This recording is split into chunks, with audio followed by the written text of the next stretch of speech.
Pierre-Emerick Aubameyang devait retrouver la Premier League grâce à son transfert à Chelsea. Malheureusement pour lui, il a été victime d'un cambriolage dans la nuit de dimanche à lundi. Les conséquences pourraient être terribles pour le Gabonais qui verrait alors son transfert en Angleterre être potentiellement remis en question. Les discussions intensives se poursuivent toujours entre le FC Barcelone et Chelsea au sujet du transfert Barcelone Pierre-Emerick Aubameyang. Mais un élément de taille vient complexifier ce dossier qui semblait très bien parti. Le Gabonais a eu la mâchoire fracturée en raison de coups reçus par les assaillants lors du cambriolage de sa propriété dans la nuit de dimanche à lundi.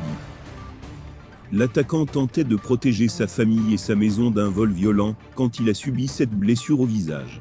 Selon plusieurs médias anglais, Jeux Athletic et Espagnol Sport, le Gabonais va devoir rester entre 4 et 5 semaines en arrêt en raison de l'agression subie à son domicile. Sa signature avec les Bleus pourrait donc être compromise en raison de l'absence prolongée du joueur. La durée de son indisponibilité étant assez longue, les dirigeants londoniens seraient de plus frileux à l'idée de voir le joueur rejoindre leur équipe.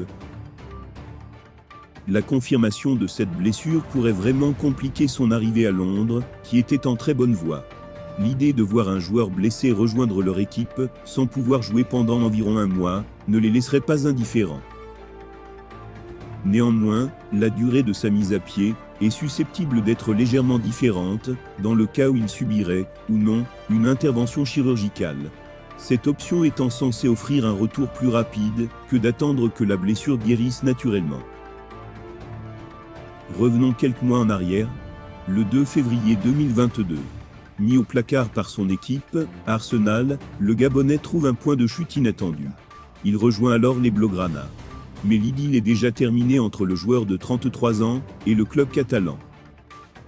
Alors que le Barça doit dégraisser, il devait être sacrifié, afin de renflouer les caisses, Martin Braithwaite étant plus difficile à céder notamment. C'est donc une véritable tuile pour les dirigeants culés, qui devront trouver les bons arguments pour convaincre leurs homologues anglais.